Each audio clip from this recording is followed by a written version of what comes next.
Et j'ai maintenant le plaisir de vous présenter Alain Rabault. Alain est principal au groupe Intersol. Il va présenter le plan stratégique de la FCA, un plan qui a été approuvé par le conseil d'administration de la FCA. C'est disponible dans votre manuel virtuel et c'est l'aboutissement d'un processus qui a débuté en juillet dernier où il s'agissait d'un dialogue avec les membres du conseil d'administration, les présidents, les directeurs généraux ainsi que des intervenants externes pour être sûr que nous avions entendu toute une variété de différentes voix pour façonner ce plan stratégique pour les 5 années à venir. Je vais céder la parole à Alain maintenant, mais je tiens à dire à quel point j'étais heureuse de voir l'engagement des membres du conseil d'administration. C'était épatant et on en est arrivé à une grande clarté, un grand consensus qui se dégageait par rapport aux priorités stratégiques pour notre organisation. Alain va nous donner les explications. Merci pour tout ton travail de la part du conseil d'administration de la FCA.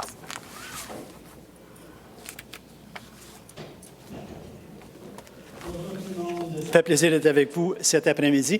Je vais commencer mes remarques en français et ensuite changer vers l'anglais. Donc, je vais donner aux gens qui ont besoin de se munir des écouteurs un moment pour le faire. Mon but cet après-midi, comme Mary vient de l'expliquer, est de vous donner un peu un compte-rendu aux membres sur l'effort de planification stratégique qui s'est déroulé dans les 6 à 8 derniers mois. Le dernier plan couvrait la période de 2017 à 2022, un exercice de planification qui a duré pendant 5 ans. Et pendant l'été de 2022, il y a eu un appel d'offres qui a été fait pour appuyer le conseil d'administration dans le développement d'une nouvelle stratégie. Et la firme Intersol a été fortunée à gagner cette proposition, à gagner cette offre de service.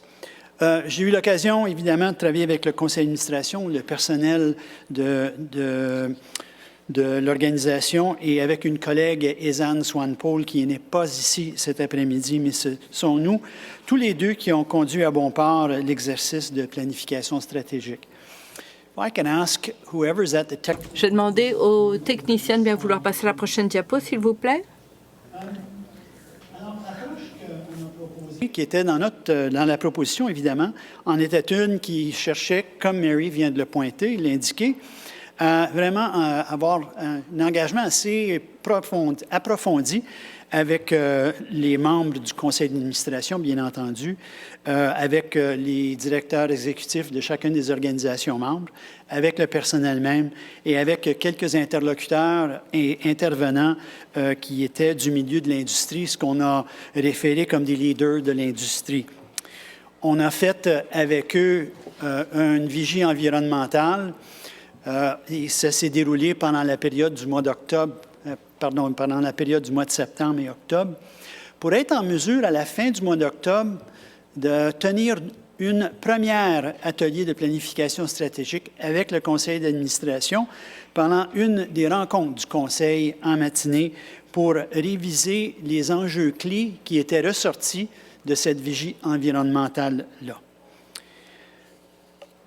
La vigie environnementale, à ce moment, au mois d'octobre, a révélé plusieurs enjeux clés qu'on a laissé planer, on a laissé asseoir pour une réflexion plus approfondie, évidemment, de la part des membres du conseil d'administration, en prévision du deuxième atelier, un peu plus engagé, disons, de 2 jours du conseil d'administration qui a eu lieu en janvier de cette année même. Alors, certains des enjeux qui sont ressortis, les enjeux stratégiques clés qui ressortissaient de la vigie environnementale en octobre. Et là, ça n'est pas une liste exhaustive, loin de là, mais quelques éléments tout de même qui ressortaient très clairement. Vous l'avez déjà entendu à plusieurs reprises, l'évolution de la perception publique par rapport à l'agriculture. Il y a de nombreuses voix. Ça commence à être un espace assez empli de différents intervenants. Et certains de ces intervenants ne présentent pas nécessairement les faits tels qu'ils sont. Et ensuite, l'autre élément qui est ressorti, le besoin d'avoir une stratégie commune pour l'agriculture. Le fait qu'il faut continuer à être positionné comme une voie digne de confiance en tant que Fédération canadienne de l'agriculture. Voilà un autre enjeu qui a été évoqué. Le fait que la FCA a une image de marque forte et il faut continuer à profiter de cela. À bien des égards, c'est une valeur fondamentale étroitement reliée à votre rôle. Et puis, de nombreuses questions, de nombreuses préoccupations sont ressorties à toutes sortes de différents niveaux, mais c'est venu de l'avant dans cette vigie. Il s'agissait des capacités limitées de la FCA quand il s'agit d'aborder les nombreux enjeux que nous affrontons. Et puis, bien sûr, il y a les autres enjeux importants auxquels on pourrait s'entendre, le changement climatique, l'environnement et ainsi de suite. Alors, cette vigie environnementale était un point de départ quand nous avons eu cette rencontre en janvier 2023 et il y a eu une réflexion de fond qui a été menée cette première journée pour tenter de réfléchir aux enjeux qui étaient partagés dans l'ensemble de l'écosystème de l'agriculture, pour utiliser cette expression, et lesquels étaient plus entre les mains de la Fédération canadienne de l'agriculture. Il y avait un critère qui est ressorti de cette conversation parce qu'il y avait certains enjeux qui sont essentiels aux activités de la FCA. Dans d'autres cas, ce n'est peut-être pas si essentiel que ça. Et ce qui est ressorti dans la conversation, c'est le fait qu'il faut que ce soit en haut de la liste si c'est de portée nationale, si on y trouve des activités à réglementation au palier fédéral et si ça touche à plusieurs denrées. Les membres du conseil d'administration qui étaient présents à ce moment-là s'en rappelleront, ça a été un petit peu l'aspect frappant quant à ce qui fait partie de la portée et ce qui ne fait pas partie de la portée. C'est-à-dire, où est-ce que la FCA joue un rôle de chef de file et où est-ce que la FCA joue un rôle de soutien. Et cette distinction-là, elle est ressortie de façon très importante tout au fil des conversations ce jour-là. Questions réglementaires, environnement, changement climatique, croissance du nombre de membres, les communications. Voilà des enjeux qui étaient perçus comme étant très stratégiques et essentiels.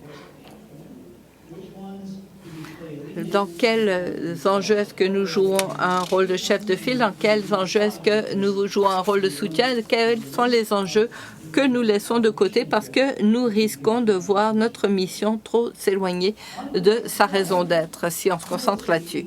Sur la prochaine diapo, vous allez voir la stratégie 2023-2027. Alors, si vous êtes à l'arrière de la salle et que vous arrivez à distinguer les lettres sur l'écran, je veux avoir les coordonnées de votre optométriste. Je comprends bien que vous ne pouvez pas lire tout ça, mais vous l'avez dans votre trousse. Alors, je ne vais pas vous lire ça, mais je veux quand même parler de certains éléments essentiels qui ressortissaient de la conversation. Tout d'abord, c'est un plan qui est stratégique, ça n'est pas une décision de la façon dont les choses vont se faire, le comment, c'est dans le plan opérationnel qu'on trouve ça. Et Scott et le reste de l'équipe vont travailler à élaborer ces différents plans.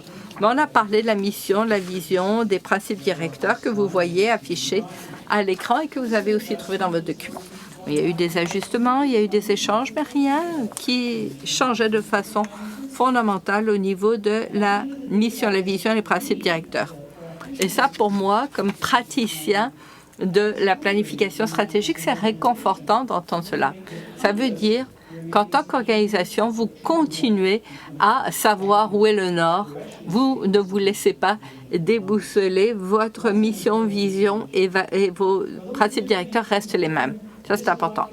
Pour ceux qui comparent ce document au document 2017-2022, vous aurez noté que cette ligne qui parle des résultats souhaités dans les 4 volets, c'est une nouvelle ligne qui a été ajoutée. Et pourquoi est-ce qu'on l'a ajoutée? Pour dire exactement ce qu'on cherche à accomplir dans le cadre de ces 4 grandes priorités. Nous avons ajusté les énoncés pour les buts et vous trouverez donc ces 4 buts prioritaires Et si vous vous demandez ce que c'est DRC, c'est résultats clés, domaine de résultats clés. Alors, on a politique, défense des intérêts, relations gouvernementales. Ça, c'était dans la stratégie antérieure. C'était 2 verticales. On les a combinées pour en faire un seul volet et parce que c'est plus logique, ça se tient. Et c'est ce qui ressortait de cette conversation-là. Au fur et à mesure que vous lisez certains des objectifs, certains des aspects importants, c'est surveiller ce qui se passe, collaborer avec les partenaires pour déterminer lesquels sont les rôles que nous devons jouer. Nous devons aussi continuer à être une voix respectée et porteuse d'influence. Nous devons aussi pouvoir nous exprimer en connaissance de cause. Alors là, on parlait de fournir un renseignement de qualité, éclairé, réfléchi, et d'ailleurs, on revient là-dessus dans d'autres résultats clés. Et nous devons continuer à avoir une influence sur la politique gouvernementale et maintenir de solides relations parmi les décideurs politiques. Donc ça, c'est le premier volet où on parle de politique, défense des intérêts, relations gouvernementales. Communication. Communication avec les membres, avec les partenaires et avec les autres productions. Voilà un point de mire qui est ressorti très clairement de nos conversations avec le conseil d'administration. Je dois dire qu'on en a parlé longuement et que ça a une incidence sur l'ensemble des activités de la FCA. On avait le sentiment que c'était tellement important. Le conseil d'administration a indiqué, et là il y a eu du débat quant à savoir si ça devrait être un domaine de résultats clés en soi, mais on a fini par décider que c'était un domaine en soi parce que c'est important de maintenir de bonnes lignes de communication. Et si vous lisez dans le volet certains des objectifs, il nous faut les gens, il nous faut les canaux de communication, il nous faut les messages et nous devons être perçus comme étant la source à laquelle s'adresser pour obtenir des renseignements fiables. Et nous devons pouvoir aider nos membres, eux aussi, à participer à cette conversation. Et ça ne peut se faire que par le biais de solides communications. Donc ça, c'est le deuxième volet, ici, les communications. Une des préoccupations, et j'avais un petit peu préparé le terrain il y a un instant quand j'ai parlé de certains des enjeux clés qui sont ressortis pendant la vigie environnementale, et c'est la bonne vieille problématique, il y a tellement d'enjeux, peu de ressources pour les aborder. Et c'est ce qu'on a dit au conseil d'administration. On ne peut pas répondre à tous les besoins de tout le monde. Il faut être stratégique dans les choix que nous posons pour les enjeux à aborder. Et nous devons aussi renforcer notre capacité à être de plus en plus présents dans ce débat. Alors ça, c'est cette notion de membres et partenaires. Et vous voyez, au 3.1, on parle d'augmenter le nombre de membres, on parle de profiter du rôle des partenaires, offrir un soutien financier pour ceux qui en ont besoin, pour qu'ils participent, particulièrement les membres du conseil d'administration, et puis que les frais de participation, les cotisations soient équitables pour l'ensemble des membres. Donc ça, c'est le troisième volet. Et enfin, le tout dernier, le quatrième volet, organisation moderne et efficace. Et on a eu de longues conversations au conseil d'administration pendant l'atelier qui portait là-dessus.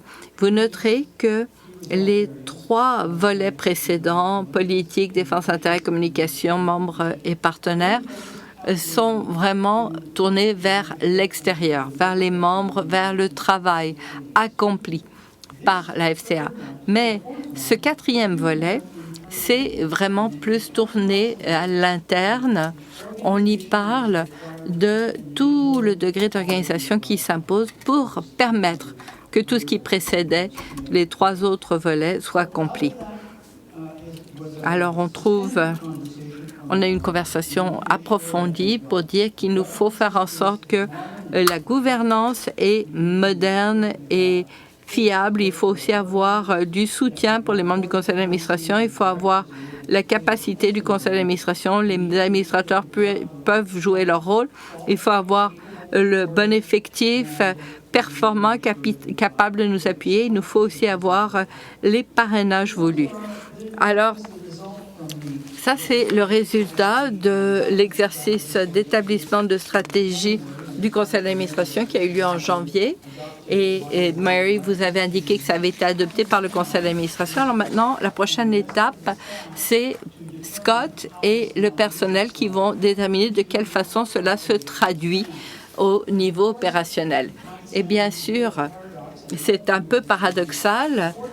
Le conseil d'administration, pour un conseil d'administration, la stratégie finit par devenir un outil de gestion dans votre gestion de l'organisation. Alors, avec cette stratégie quinquennale, le conseil d'administration établit les orientations pour le personnel, les orientations pour vous-même et pour l'ensemble des membres. Et cela se fait au nom de ces membres. Je vous encourage, si vous avez des questions, je vous encourage à vous adresser aux membres du conseil d'administration qui seront prêts à répondre à l'ensemble de vos questions. Merci de m'avoir prêté votre attention cet après-midi. Mary, on a pris 15 minutes d'avance par rapport au programme. Merci à vous tous.